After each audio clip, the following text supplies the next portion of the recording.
Are you familiar with FBI Special Agent Kyle Seraphin? I'm familiar with the name. Is that yes?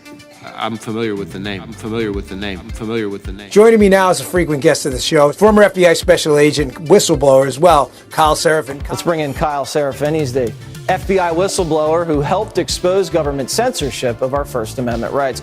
Now, we only have this memo because a recently suspended FBI agent called Kyle Seraphin brought it to the public, and we're grateful that he did. Kyle, thank you so much for joining us tonight. He's the host of something that strangely is called The Kyle Seraphin Show. Follow him on Twitter. I'm Sebastian Gorka. I'll call you later. We'll talk guns. We'll talk optics. Perfect, man. God bless you, brother. Thank you for standing up for the truth, man. Thank you for coming on. Thanks. Well, so Kyle, thank you so much for joining us. Great chatting with you. Kyle Seraphin, thank you. Kyle Seraphin, I can't thank you enough for speaking out. I knew you guys were out there, and I knew it was just a matter of time, but you got a lot of guts putting your face and your name to this. You're doing a service on behalf of the American people, and from the bottom of my cracked and broken heart sometimes, thank you very much.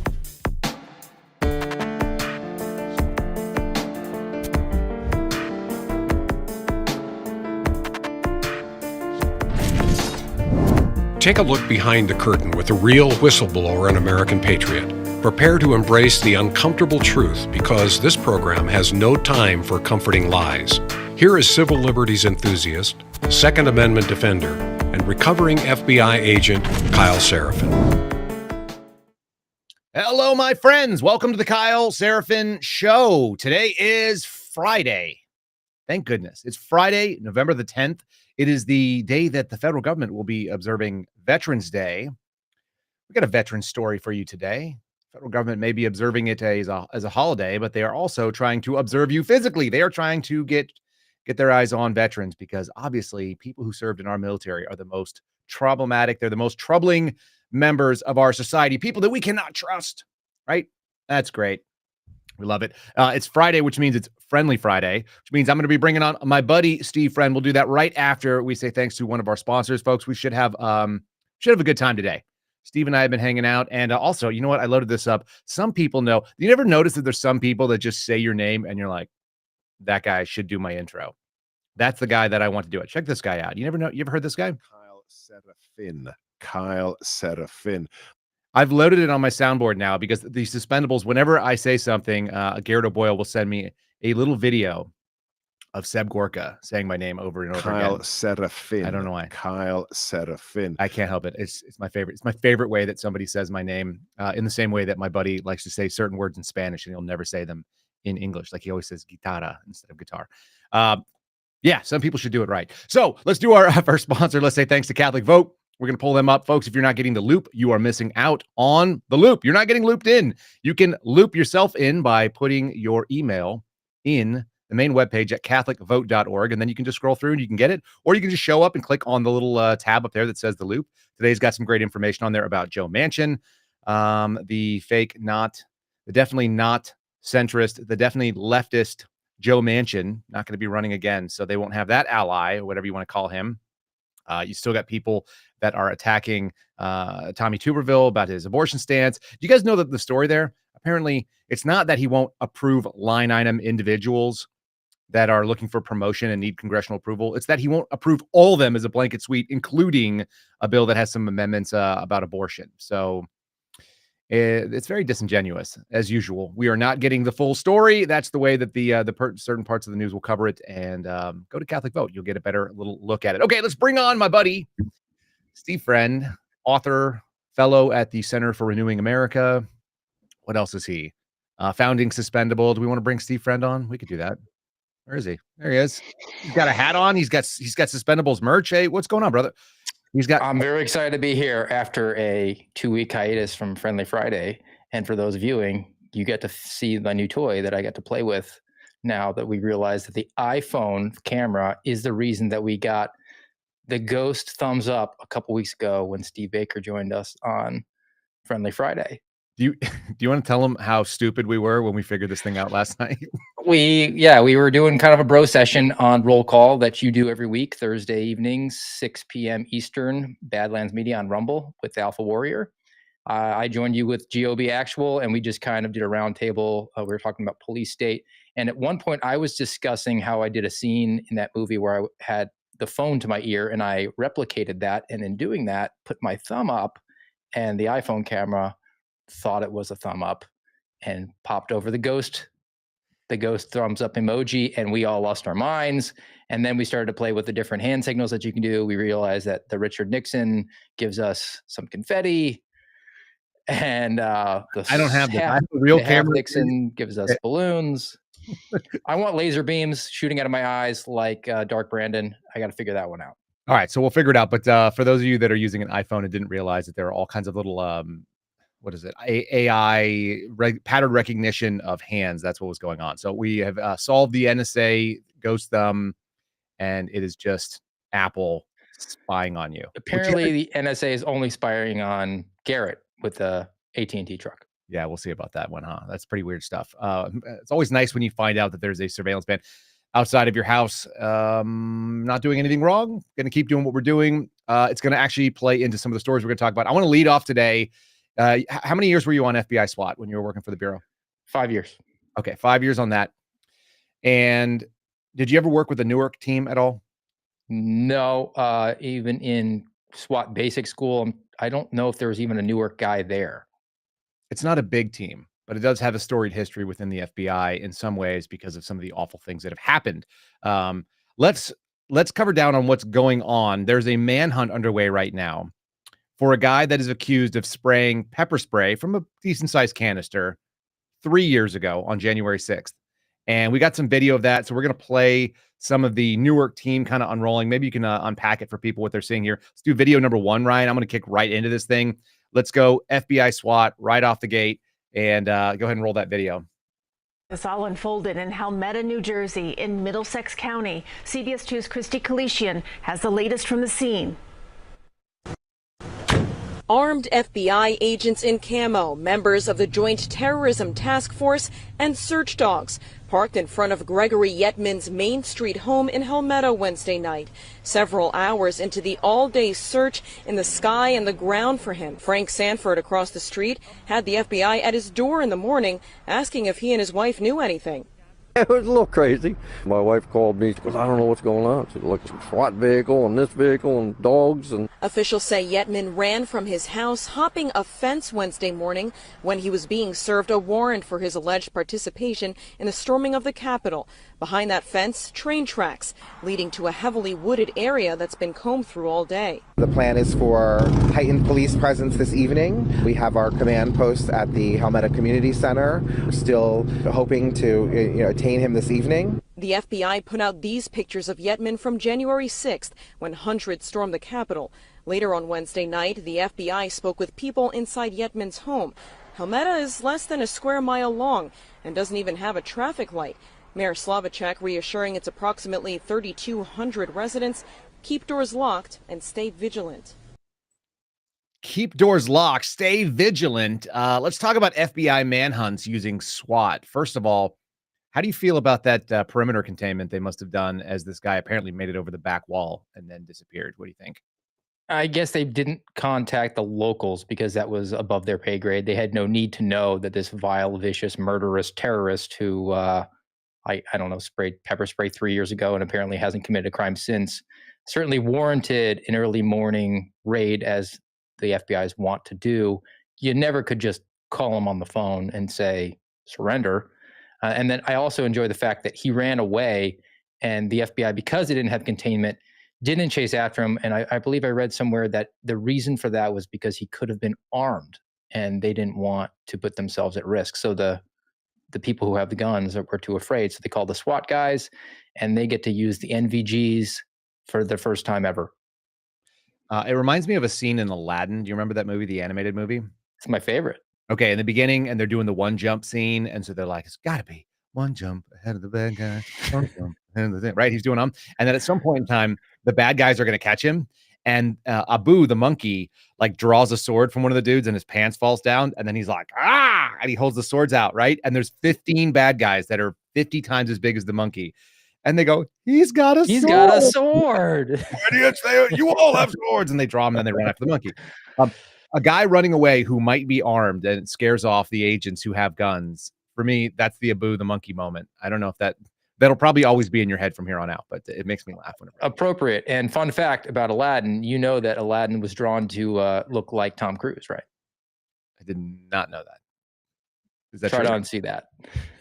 I'm sure it's true. That makes good. I mean, he was the king back then, right? Who wanted more? There was the best movie stars you were going to have, and Tom Cruise had to be at the top of the list. So yeah, drawing a Yeah, I mean, today that would be cultural appropriation, but back in those days, Agrabah, this fictional a lot of white Middle Eastern territory, and I think there was a Robin Williams poll. as the genie is always really funny too. Think about it.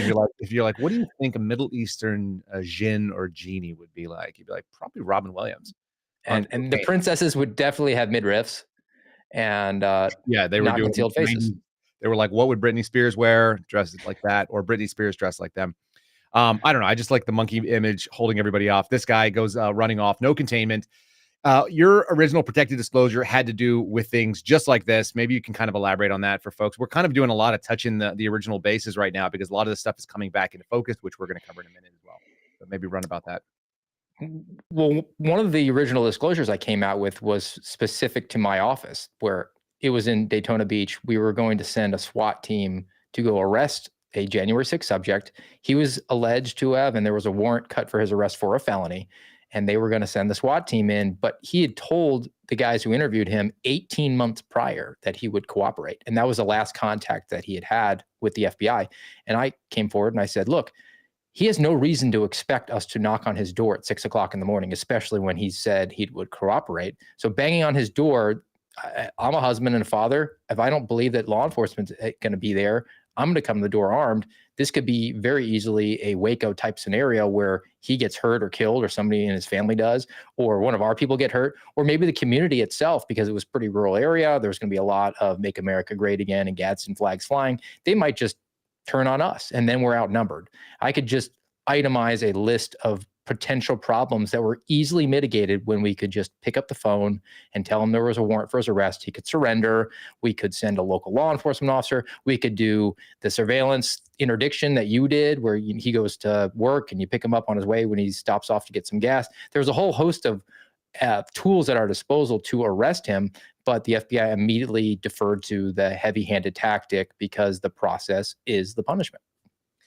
And there's something to be said about the fact that the FBI doesn't really learn lessons from the way that it's supposed to be done, which is to say that in 2020, we had 2 agents that were killed and another one that was injured pretty badly in a child search warrant, a child porn search warrant. This is out of the Miami field office. So this goes down where basically they could have done the surveillance to arrest. They knew that this guy on a regular basis would walk out of his house. He would simply walk to work, and he was unarmed. At least he didn't have a long gun. And instead, what they chose to do was go and see if they could bang on his door at 5 a.m. and lie about being local cops, get into a negotiation in front of a big plate glass window. And a female agent and a male agent were both killed, by all accounts, really good people. And a third was injured, was able to return fire and return file directly into the windowsill, which was made out of concrete. It was like a cinder block windowsill. And so dropped down, didn't understand the mechanical offset between the optic and the rifle barrel. So all of those things where they were like, oh, rather than do the thing that is safest, what we call TSI, tactical surveillance to interdiction, rather than do that, we just need to send SWAT. We just need to roll people that have more armor and more guns. We need to have like a bigger group of people to take down the monkey. Kind of awful, kind of an awful way. Like why are they so backwards, do you think? And what is the culture that continues that? Because I constantly wonder what that is.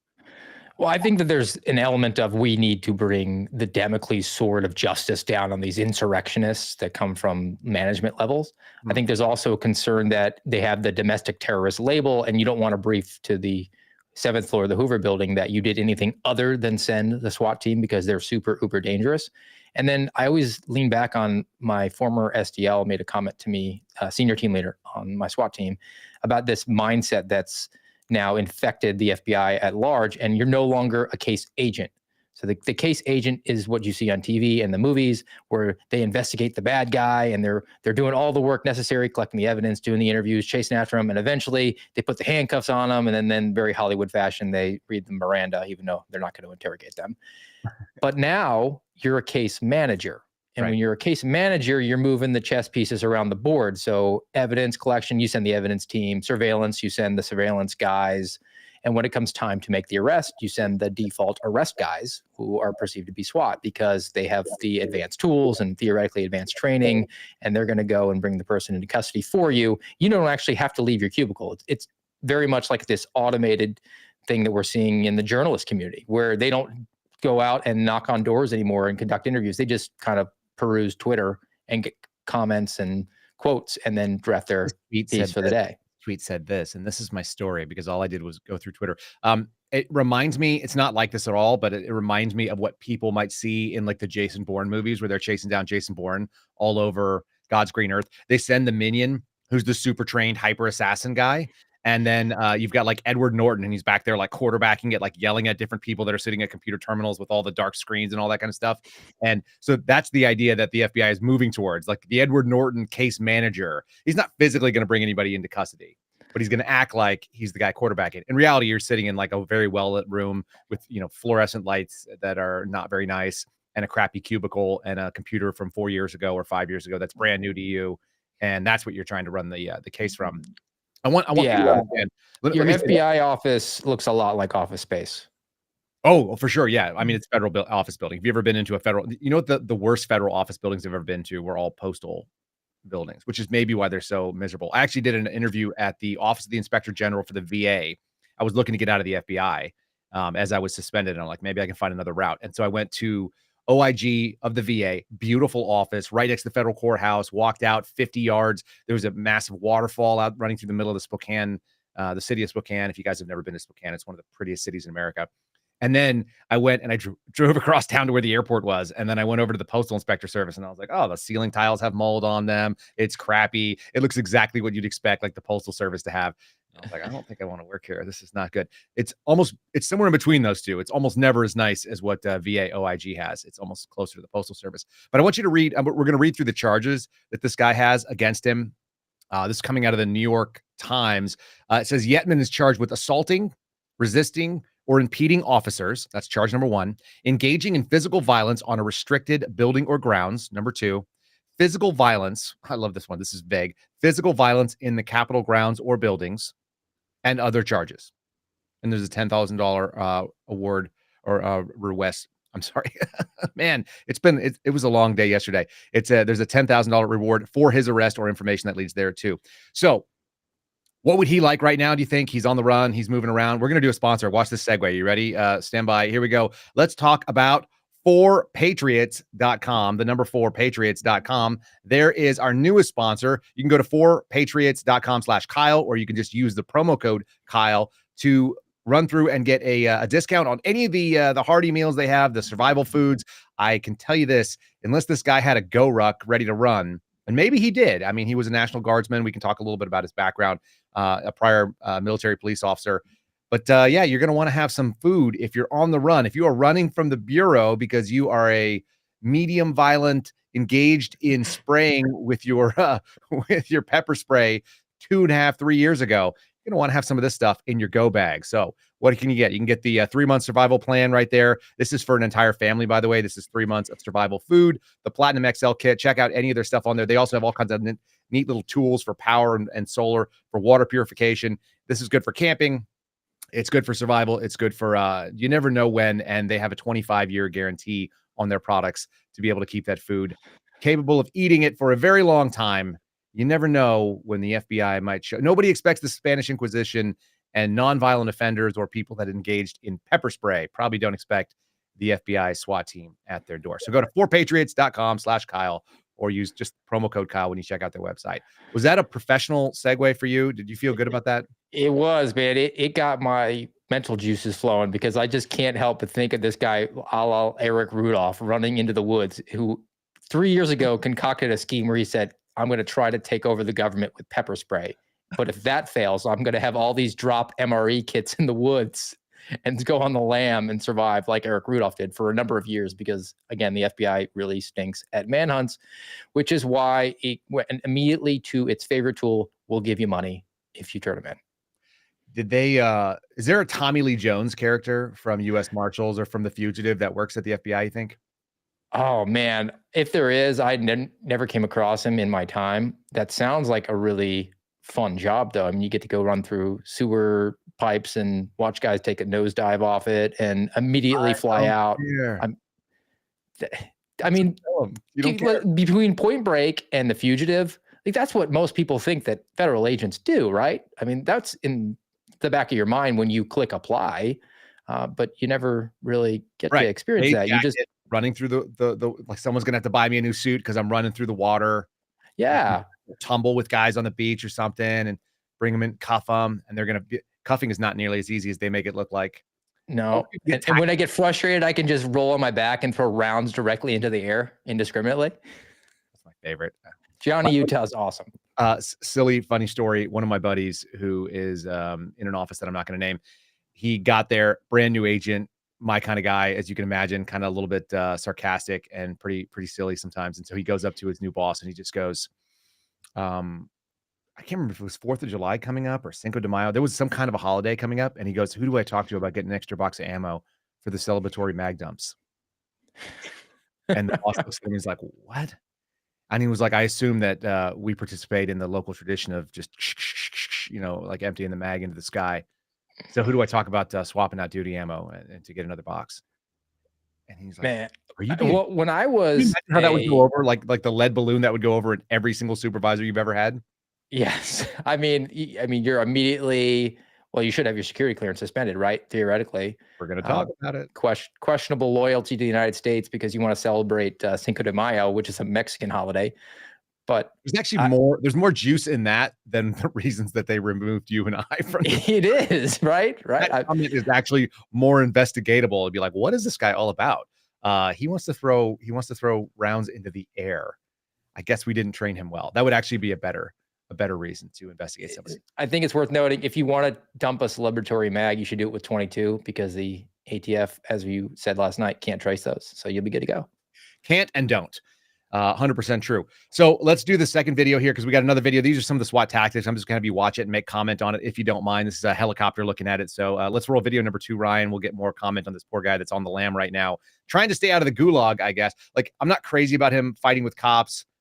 I also think that people should be given an opportunity to turn themselves in when they have shown otherwise that they probably would. So here's this guy's, here's the tactics the FBI wants to use. Go ahead and run that video. We're really patrolling the whole property looking for the suspect. Yet to find that suspect. And again, the FBI is asking that if you know anything about the location of Gregory Yetman, please call the FBI field office in Newark at 973-792-3000. And live in Middlesex County, Tom's Wire, Chapter 4. Adam, back to you. Okay, yeah, we see that tactical team armed there going in to search a shed in Middlesex County. Tom's Wire over the scene in Chopper 4. Thank you, Tom. We'll keep people posted. Was he in the shed, you think? The shed. I mean, it was an accurate description. It was a tactical team that was armed trying to go into a shed. Not well. What was that tool they were using to bash out all the glass? That was a bang pole because it's bent that way so you can break glass that might be above your head at a second floor and wrap around, and then you pull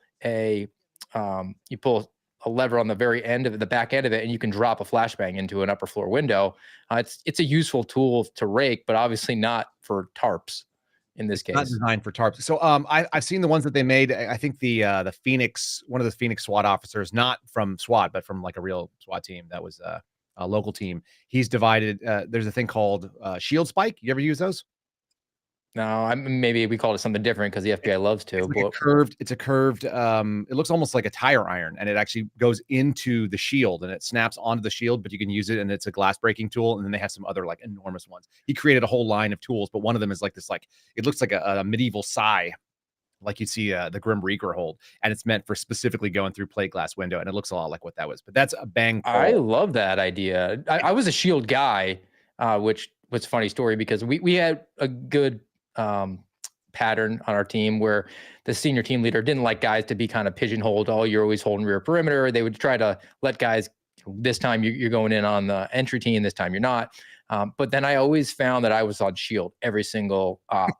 and at first, like new guy, you're like, hey, I'm going in, right? I'm first one in. And then you realize I don't have a gun up. And if we get into a shooting, my ears are going to be rocked. And I don't know if they want me to die because this is the most vulnerable you can be. And I kind of brought that in, like, do you guys want me to die or something? And they said, honestly, Steve, you're the smallest operator. So the shield theoretically protects you more than anybody else. And at that point, I just kind of embraced the sock. And I would really have liked to have a Psy with my shield. That would have been pretty epic. Well, the original design of this particular tool, like I said, it's a tire iron. It's a 90-degree steel device with a glass break point, and it would snap into the shield so that as your arm is up and you're holding it, it actually would go like this. So your free arm could grab it. You could tap out glass around it. It would reach around the shield, so you were never exposed. It would tap and break glass, and then you could snap it back into its little holder, and you could still draw your pistol. So that was the way they designed this thing, and it looks really effective. I actually own the small version, which goes on a plate carrier. I bought them because my buddy was like, "Oh, these are really good. I like them," and I've used them. I went through some SWAT training with a couple guys that were in Maryland's PD. Actually, coincidentally enough, the guys that I hung out with on January 6th of 2021 were the ones who recommended it. They were friends with the guy who designed that tool. And they were like, yeah, you should have this. Like if you're on a surveillance team and you may have to go door to door and smack in, any glass or something like that, you want to be able to take out windows because windows are a big problem to be able to clear vehicles, which, if they're tinted out and stuff. Interestingly enough, I'm going to bring something up. No one knows this outside of the FBI, as far as I know. So this is a you and a me thing right now. Do you know the story of Barry Bush? Barry Bush. What? It sounds really familiar to me. You're going to have to refresh me. All right. So we're going to pull up this. Ryan, will you pull up the FBI article on Barry Bush for me? We just sent it over. I think it was number 4. This is from the FBI's archives. Nope. That's Newsweek. There it is. Barry Lee Bush. Okay. He was an FBI agent killed in the line of duty in 2007. Okay. I'm going to read his story. This is what the FBI says. Special Agent Barry Lee Bush was shot and killed on April 5th, 2007 in Readington, New Jersey. While working on a criminal investigation into a series of armed bank robberies in central New Jersey, he and his team were in pursuit of heavily armed serial bank robbers who were believed to be responsible for 4 bank robberies. The suspects had allegedly fired their assault weapons inside 2 banks. Special Agent Bush was killed during the attempt to arrest these subjects. What do you take away from that? Sounds like he was doing his job. You never know if there was some sort of tactical error where they went in, but that FBI has responsibility for handling bank robberies. Pursuing violent crime should be a primary thing the FBI does. Okay. Sounds unfortunate. Who does it sound like kills him? Sounds like the bad guys killed him. You ready for the real story? Yeah. He was killed by Special Agent Kevin Waller, who was a probationary agent on SWAT, carrying a rifle that was an M4 pattern, AR pattern, that he hadn't qualified on yet. And he shot Barry Bush because Barry stepped out of his vehicle to engage the subjects in some way, or he was moving in. He was on SOG, on surveillance, just like me. He was on a surveillance team. And this is one of the things that all the surveillance guys always had. There's an adversarial relationship between SOG and SWAT, simply because SWAT was known, in this case, to have killed one of our guys. And that was the Newark team. Now, obviously, it goes back. It probably predates most of the guys that you're seeing on that ground there. But FBI SWAT has killed members of the FBI specifically because they don't have good tactics. And historically, they did a really bad job. Do you know what the correction was? You're going to love this because I actually brought the correction. The solution to the problem of friendly fire, untrained operator shooting a guy in the head who was a surveillance agent. Guess what it was? Remedial training would probably qualify, but they probably gave the guy a sash to notify. There you go. A hat, same thing. Have you a bright yellow hat that says police on it that you could probably pick up at. Ever seen this hat? No, never have. And you were on SWAT for 5 years. Correct. Did you have surveillance teams that were out of your office? No. Not out of the RA, but out of the main office where there are SOG teams. Yeah. There's surveillance. Okay. So what we're saying is the solution that the FBI came up with to save the life of surveillance agents was this hat. It's given across to every single SOG team in the country, all 300 agents or so that do surveillance. By the way, look what it says on the back. SOG, that's how you know it's real. Wow. You've never seen it. So would you even know? Would you know not to shoot Barry Bush with that hat on? No, I mean, it's something that you could just pick up at the mall, right? It generally says police, like something that says like security on it. You could pick it up at Amazon. There's no sort of uniqueness to it. and I would have no reasonable expectation that the word police would mean, oh, that's one of ours. And again, this is just inventing a solution, trying to find a problem. I've shown this to SWAT agents all over the country, and whenever I showed it to them, none of them have ever seen it before. So what the FBI does was they're like, oh, well, we bought the hat, so you guys are safe now. You're not going to get shot by SWAT. Anyway, this is a point of contention for people that are in the Bureau that did the job that I used to do. FBI sending in SWAT can be more dangerous, not just to the subject, but also to the agents that are doing the job. It's a real liability, and there it is right there. That's the solution that never got briefed to you. It makes me concerned that they're out there running around in the woods after this guy, because it's not what they're trained to do. No, we were never briefed on that at all. In fact, when we went and did the Whitmer takedown, there were these guys that were surveillance. I guess they were local task force officers that came in. We were in this behind this church, a whole conga line of Bearcats and other vehicles waiting to deploy, because we actually did a night op. And these guys rolled in that were local, and they kind of briefed us up on it. And then they left, and we all realized, like, do we know if they're legit? Like, that they just rolled in here and didn't give us any credentials. What if they're, because at that point we thought it was a legitimate terrorist organization. Like, I was like, did they just infiltrate us because they penetrate our lines because they might have comms that are that good? Like, no verification at all. And certainly, a hat that said police was never presented to us. And they were in effect going to be there in the dark at nighttime. So that probably would have been something they should have said. If you look like you belong there, and you act like you belong there, and you talk like you belong there, then people often assume that you belong there. There's a reason why you can actually talk your way into all kinds of crazy stuff. I found out that at one point in time, there was some guy that had been flying on airlines carrying a weapon with a fake badge because he had stolen the book of UFAN codes. And he was able to go and do that for something like 2 or 3 years, pretending to be a U.S. Marshal. Was his name Frank Abagnale? No, but he was basically pulling the catch me if you can routine, where he looked legit and he showed a badge and he knew what the requirements were. He'd seen enough federal agents go in behind the curtain. And so he was flying around armed all over the country. Didn't do anything wrong. I mean, didn't do anything dangerous to anybody. He obviously broke federal law by carrying a gun on there. He was eventually arrested with the book. I get the warm fuzzy more about that guy because he did recon than most FBI agents flying armed. So he demonstrated at least some aptitude and some forward thinking and preparation. I mean, how many times did most FBI agents shoot a year? You know this one. Yeah, some of them would go and get all of their quals done at the same time. They 4 would do it days in a once. row. Yep. So, Yeah. and you do that, and you could actually stack your fitness test for 1 week apart, and then be good for 2 years. So anybody who saw our interview with Kurt will probably realize this too. I used to go and shoot every month if I could, and I usually had time to. I'd make time to. I would do it, if I had to work later, so be it. But it's not like I just like went and shot and then was like, now I'm off for the day. It's like if there's something to do, you go do it. If there's not, then you sit in the office, do whatever you got to do. But I literally would go out and try to catch the range time once a month, because if your life comes down to pulling your weapon and using it, I pretty much want to be pretty current on it. I also used to do another thing that a lot of people probably don't necessarily do. I would barehanded throw punches into my heavy bag in my garage when I worked in New Mexico. Every day before I left, I would go out to the garage and I'd throw 10 or 15 punches, barehanded, heavy bag. It doesn't feel great on your knuckles. Like, normally if I was going to do a real workout, I would do wraps and I would do gloves. But because I wanted to make sure that the first time that I hit something with all my force every day was not going to be somebody's face or body, or, I wouldn't get into a fight and I hadn't thrown a punch that day. That was the mindset that I had. That is not welcome in the FBI today, just for people's guess. Man, we're kindred spirits. That sounds like something they would want to get rid of. They'd be like, no, screw that guy. So when we would go on a SWAT operation, and I'm real regimented about my morning, I get up early, I go for my run, and it just occurred to me, like, if there is theoretically, this is going to be the most likely that I will have to engage in violence, that I will have to use my firearms, is on a SWAT operation, right?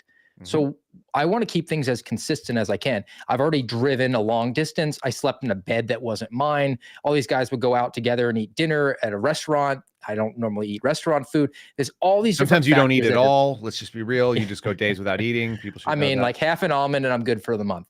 But I would think to myself, if I'm going to be most likely engaging in something that I'm going to need all of my skills that I've been developing and honing in. I want to keep things as consistent as I can and mitigate those differences. So all those things are different. I'm going to go to bed really early. I'm going to not go out to eat food and then we'll have have food poisoning. Theoretically, our whole team could go down from food poisoning. I'm going to pack a lunch with me. I'll eat it and then I'll go to bed. I'll get up really early. I'll go for my run. And then instead of rolling out of bed and, scratching the dirt out of my eyes, and now I suit up like most guys were doing, I've been up for several hours. I'm alert. I'm ready to go. And when we bang on that door, it's game on. And after the fact, if we have to engage in a shooting and they say, what was different about your day? I'm going to be able to say, I was very consistent with what I did because I'm a professional. And I was obviously ridiculed by that, by the team. But by the time I left, there was actually a couple other guys that didn't embrace that. And it was sort of a small cadre of us that were doing it. I think there was 2 or 3 other guys. A lot of it is the legal consistency of it and knowing, and the same thing. It's like a lot of it is you can justify what you did. You're like, how hard you hit them? You're like, about as hard as I hit my heavy bag every morning. Oh, you hit the bag every morning, that kind of thing. Like, I just want to be able to say, like, oh, how often do you shoot? I shoot every month. How many dry fires do you do? I do them every morning. I consistently draw my weapon. I present it. I do it the same way. I've got tens and hundreds of thousands of reps maybe at this point. I do it every day. I literally every day, if I put my weapon on, I draw from it 10 times before I go out in the world. Why? Because I want people to know about it. I want to be able to testify to the fact that I am consistent, just the way you just said. I love that. This is why we're brothers from other mothers, no doubt, that we had the same mindset. And when we say the same problems, we saw similar solutions to them. A lot of this stuff is just really troubling.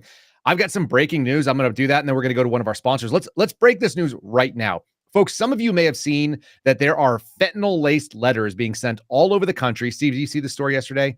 I didn't until you dropped it on me earlier. Okay, so there's fentanyl-laced letters that are popping up, and they're showing up at like Secretary of State offices. Georgia, Rathesberger got one. There's probably something like a dozen letters now that have identified. The FBI is investigating it. The Postal Service investigators are also looking into it. We have sources now reporting to us, and I don't think you're going to hear this anywhere else, that they come from a single point of entry, which is to say that all those letters, which are coming from all over the place, theoretically could come from all over the place locally and show a dispersed threat. They all come from a single source, and they all enter the U.S. Postal Service system from a single point of entry in Portland, Oregon. And so we're telling you that right now. That's brand new as far as I can tell. I haven't seen it anywhere else on social media. I went and combed over it. It doesn't look like that has been leaked out, but that is what's going on, which is to say that there is not a diverse threat of people. It is someone most likely in the Portland area, or at least who traveled to Portland to send them. We'll figure out what that means later. Could it be a false flag? Someone trying to indicate that it's Antifa? A lot of these things are very, very threatening, saying there's no reason for Republicans to even touch a ballot box. There's no reason for them to ever try to evaluate them. It's coming from, it's on the same vein as what we saw that crazy guy in yesterday's video, the vocal minority, where this dude comes out and he was like, if you try to steal my ballot, my election, I'm going to hold you personally accountable. That mindset is actually percolating, not just in Northern Virginia, it sounds like, but also in Portland, Oregon. Potentially, this is a sort of a loony leftist thing that is now going down the pipe. It's worth noting. So we'll keep an eye on the story. I think you guys should keep an eye on the story, and we don't really break things here except when someone shares something that nobody else is going to get out. I think members of the Postal Service or FBI in that area want to have that sort of exposed, and so that's why they're bringing stuff to us. So I'm sharing it, doing my due diligence with you guys. It's a person in a position to know, but not more than we're going to say about that. And if we trust the sources, it should also kind of tell you something. Our reputation is not something we trade on very lightly. Go ahead, Steve. I'm just going to say apologies to them, because SecD is probably going to walk you out now as a whistleblower or colluding with Kyle Seraphin or Steve Friend, even though we don't know you at all. Yeah, but good on you. It might be worth putting that out. It might be worth investigating all the Antifa types in Portland first that I was sent there to go investigate that they didn't do anything about. That would be worthwhile to do, but or not. Yeah. Hey, and look, I'll just throw this out there. We've been holding this in reserve for a long time. Security Division. Again, appreciate the thumbs downs that you're giving us. A reminder to everybody, give the thumbs up, especially Friendly Friday. Give me a thumb up. Can you give me a thumb up? I'll give you one. How about that? And then thank you very much. Thanks, SecD. There you go. Fireworks. And SecD, why don't you look at Christopher Wray's governor bachelor pad in Northern Virginia? Who's his neighbor, by the way, that may or may not be a foreign actor who may or may not have given space for the command post that's set up theoretically to protect him, and may or not have been swept properly to see if there was any sort of way that messages to and from the director of the FBI might be intercepted by a hostile foreign government. Yeah, there's not a Chinese guy living next door to Chris Wray in his Geo Bachelor pad in Washington, D.C. That's what we're saying. There's definitely not a Chinese guy who has an unvetted space that abuts the director of the FBI's apartment. That would not be something that would happen. The FBI would never allow such a thing, correct? No, I mean, and you definitely don't need to look at that from a security perspective. Like, there's nothing sensitive that could be going into the FBI director's phone or computer system that he theoretically has on him there. Correct. And Chinese nationals are not suspect when they live right next to people who hold one of the highest clearances and the highest amount of access in the U.S. government. I totally agree with you. This is not a problem that anybody should worry about. You should definitely worry about veterans and people that may be disloyal to the United States because they don't want to get COVID shots. We'll talk about that just in a second. First, throw me on the screen here, Ryan. Look what I got. I got a new Patriot cooler. This is the 16-ounce coffee mug. I just ordered this one up. I also ordered 2 19-ounce coffee mugs, one for me and one for my wife. Guys, let me just give you the straight dough. First of all, patriotcoolers.com, promo code Kyle gets you 10% off. Patriotcoolers.com. They say Patriot on the handle right here on this one. The other ones have it written around the bottom. I'm a big fan of these cups. They're really clean. This one is too big to fit in most cars. What do you call them? Cup holders. So you don't want the smaller one. There's a negligible price difference between them, but you don't want the smaller one if you're going to only drive with it. But if it's going to be your desk coffee cup, like I work at home, I only have to carry, I don't need a coffee cup holder. My coffee cup holder's name is Olivia. She's 6. She just carries them straight up to me and puts them on the desk if I ask her. This thing, not good for your car. The 19-ounce, outstanding for the car. And so we got those. My wife and I actually go to church on Sundays, and then we have the kids in Sunday school. We sit in the front seat of the car. We drink coffee together, and she feeds the baby in the 30 or 40 minutes in between. And we now have matching Patriot tumbler coffee mugs. So check out the 19-ounce. That's my fave if you're going to be traveling. It's got a screw-on lid. This has a press-on lid. If you want the one that's going to be sitting on your desk, do this one, the 16-ounce. It's plenty of coffee, probably, for most of you. PatriotCoolers.com, PatriotCoolers.com. You can use promo code Kyle. Again, that gets you that 10% off, and it's free shipping if you order about 2 of them. That's over, you got to get over $50. Okay, let's press onward. I got derailed. What's going on with Chris Wray? What's the real threat in this country for people that might be disloyal? Do you have a sense of what that looks like based on what we're seeing in the news? People who might be disloyal. I think I put out this week, I actually went back and looked at the agave description that the FBI and the Homeland Security commingled and put out this report, however they labeled it. And it said people who had a perception of government overreach, perception, right, negligence, or illegitimacy, which immediately comes to mind. Overreach could be you put a face diaper on in order to use public transportation. Negligence, I would argue it's not negligence, it's on purpose, but they would like to message the fact that we have a wide open southern border as being sort of negligent in their responsibilities to preserve our continuity of our actual border. And illegitimacy. Look, the largest mail-in ballot operation that we were told was the safest and most secure election in the history of the country obviously rubbed a lot of people the wrong way, and a lot of people had frankly some very legitimate questions. But if you hold any of those perceived views, then you might be an anti-government, anti-authority, violent extremist. That's a real threat. You might be. And Ryan, if you'll throw up the article from The Nation, we're just going to show people a little screenshot of what it looks like.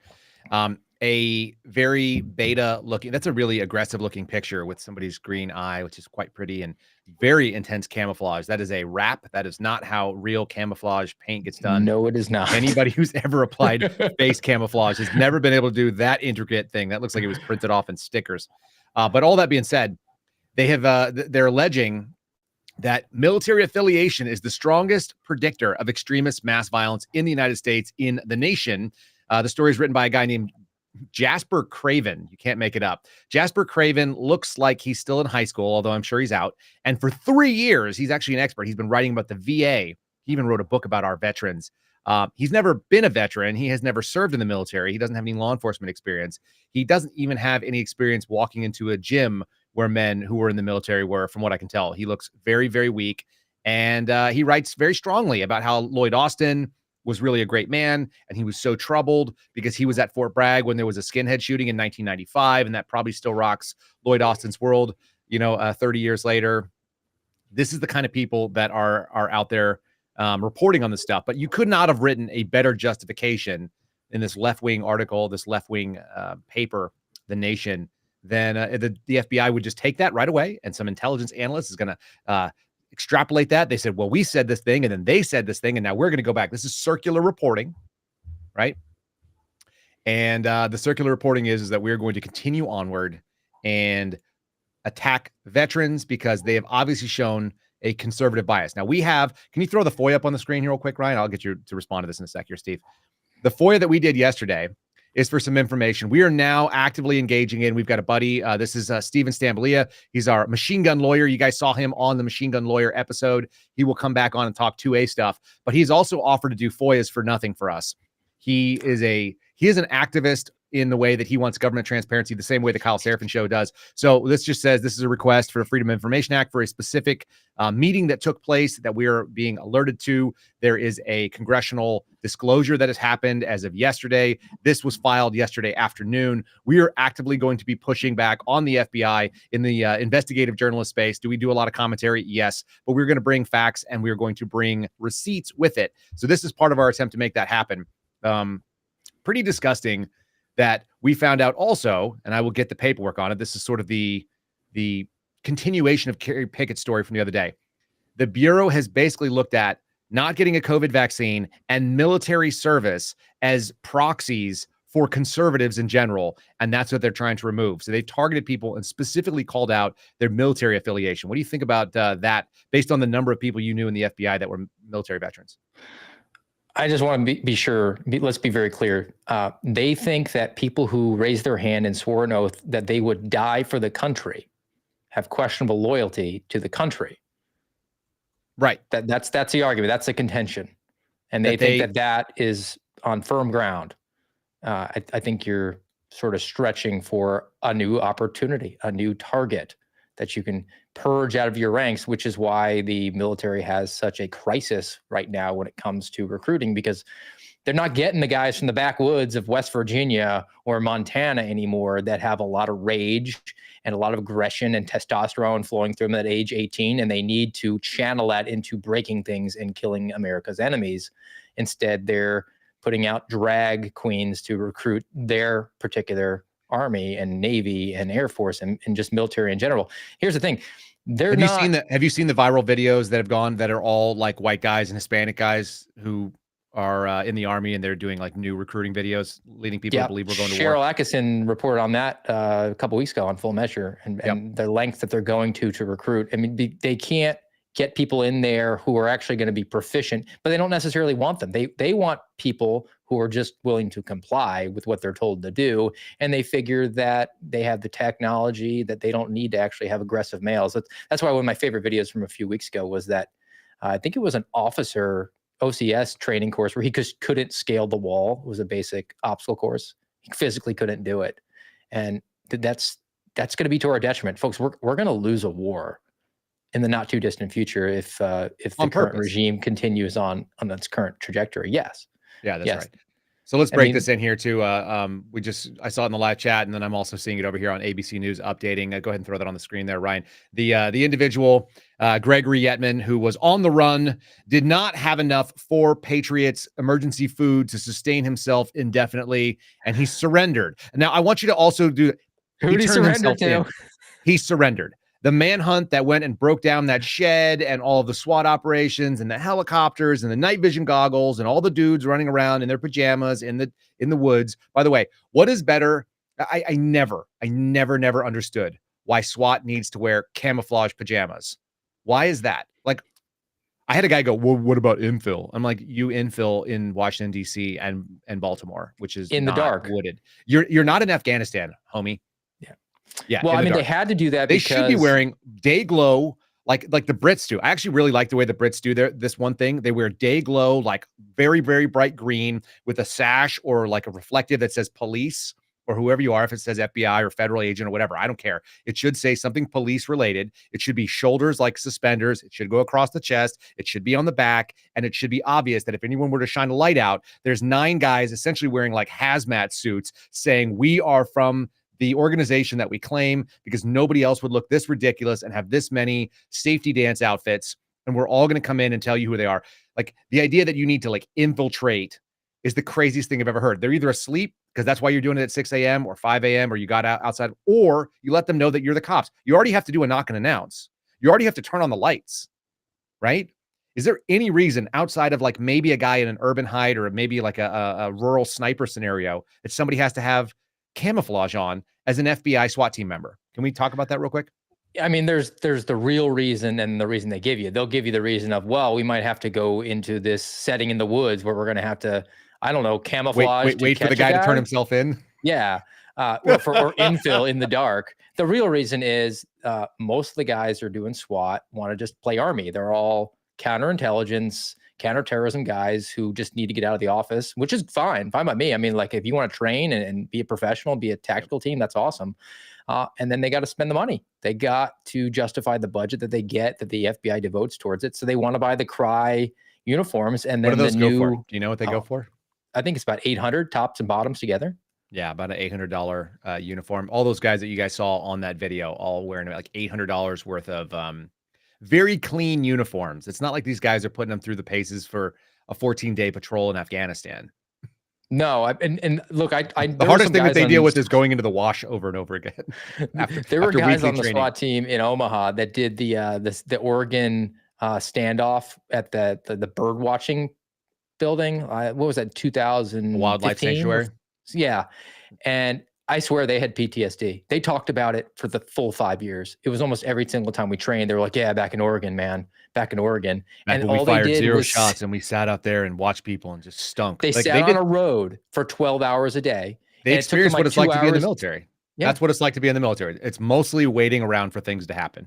Yep. They 12 anybody hours. They enlisted had knows that. one car go in and out every day, and then they would drive to like a gas station to get food, and then they were sleeping in a tent for a while. And then they actually wound up getting them hotel rooms eventually that they could cycle like for a couple of days to get like R&R away from their 2-week deployment. Right. Yeah. No, they needed to get away. They're like, oh Pull man, them back from the line. Trench foot was setting in. I need some shore leave. Let's play this video number 3. This is from Sarah Fields. She's a journalist in Texas. She's going to describe and her interesting interaction. We've got the doorbell cam. Actually, you know what? Before we do that, let's play video number 6 first, if you would, Ryan. Let's play the doorbell camera of FBI agents. This is segueing directly into the kind of people that we're bringing into the bureau and that are doing this job. And they're coming to your house, folks. Like, they're going to come to your house for some reason or another, and they're going to act awkward. We'll talk about why that is. Let's do video number 6 real quick.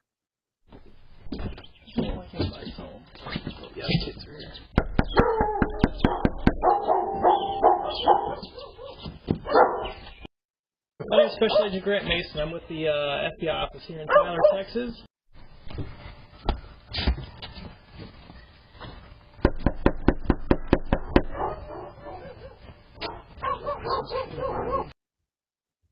Is Hoover just like rolling over at this point? Yeah, I mean, I don't think any one of these guys would pass his caliper test where he was making sure that he could fit into a suit.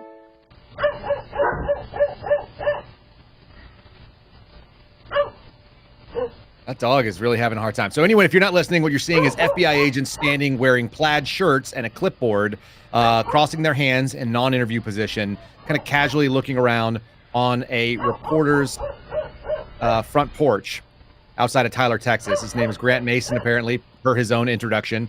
Says he's a special agent with the FBI out of the Tyler RA. There you go. So why is he doing that? Why people are like, why are they dressed so informally? That's actually pretty common now. But the more I see it, the more I dislike that.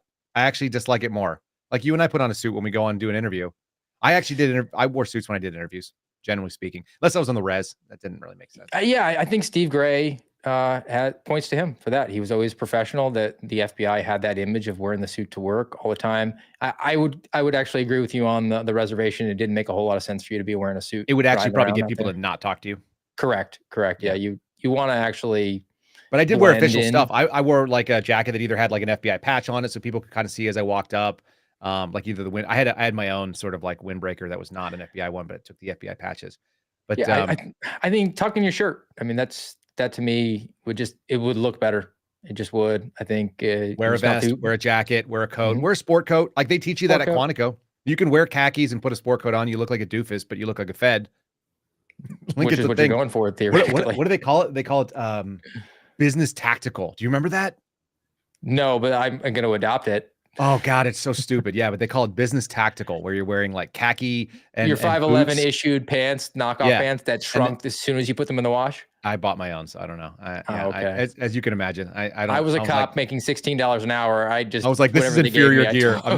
I'm not wearing this inferior gear. I'm going to wear something better. I didn't even have a job before we went in there, but yeah, they call it business tactical. You're wearing like boots, some kind of like running boots, like Solomon's or something. You're wearing 511 pants with cargo, and then you got your gun belt, and then you've got your dress shirt and your tie and your sport coat on top of it. Business tactical. I can't believe I forgot that.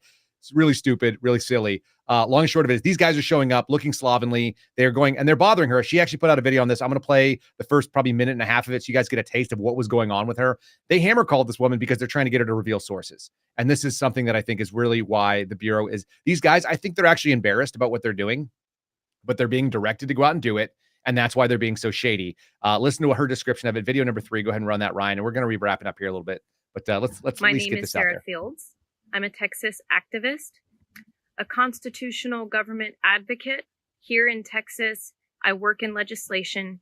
I'm also an investigative journalist for the Publica. What is happening to me and my family as Americans on American soil is not okay. A few weeks ago, the FBI showed up at my door.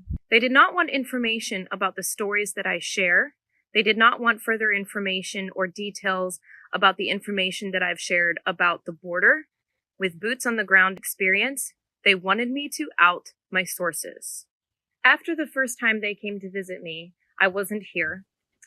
They then called me on my cell phone later on that day. We didn't give them my cell phone number. And wanted further information about a specific story that I shared about a few weeks ago about a Hamas training camp across the border from Brownsville, Texas. I told them that I would never give them a source which would compromise and possibly place my source in danger, but that they were welcome to look up a conference that was held in 2021 where this exact thing was actually discussed. They then told me that they were uncomfortable talking about this on the phone and wanted to meet me in private.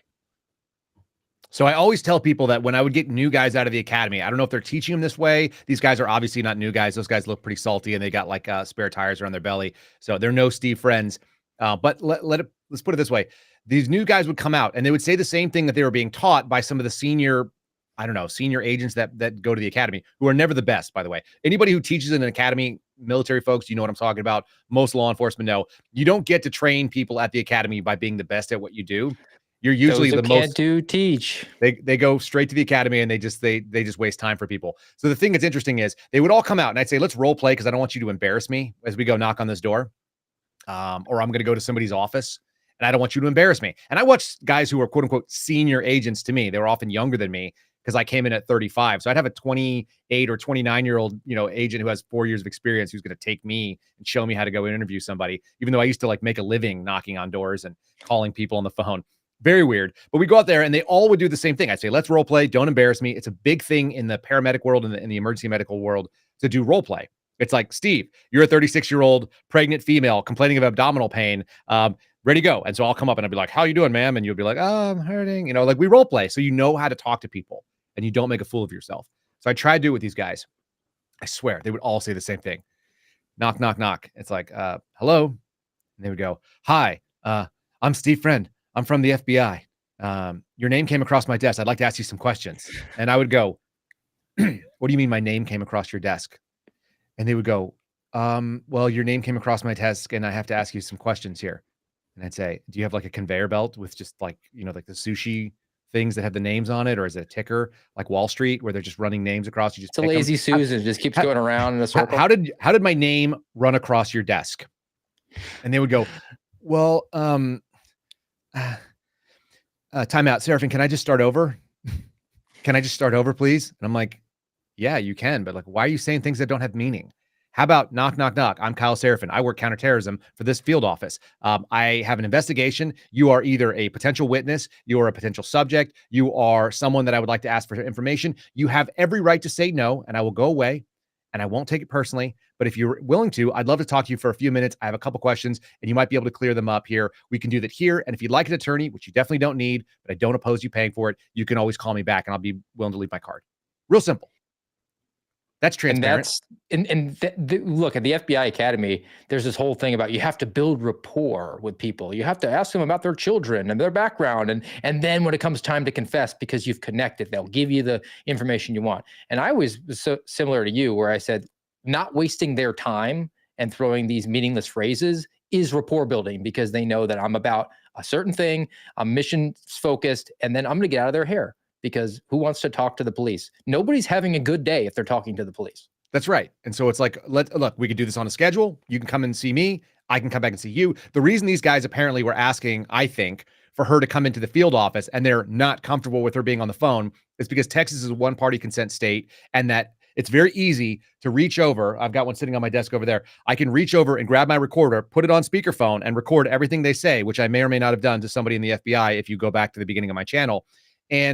And then suddenly they're going to be compromised, saying stupid things and acting awkwardly and stupid when they're trying to get information that they either shouldn't be able to do because it's First Amendment protected activities like freedom of the press and trying to get these sources, or they're going to say some really dumb things, or they're going to embarrass themselves because they're not good at their job and they're not confident that it's going to stand up to scrutiny. They're going to say dumb phrases like your name came across my desk, which is embarrassing for me. I would be very embarrassed. Like I said, that's why I made kids role play.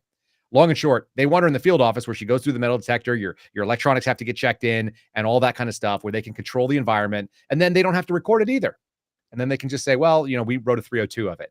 You want to talk about the sort of assessments that go on to try to dig up sources and what these things may be? Because a lot of people have no idea how the levels of investigation that the FBI conducts. Yeah, this video reminded me of the Type 5 assessment. The Type 5 assessment essentially is an investigation of an innocent American.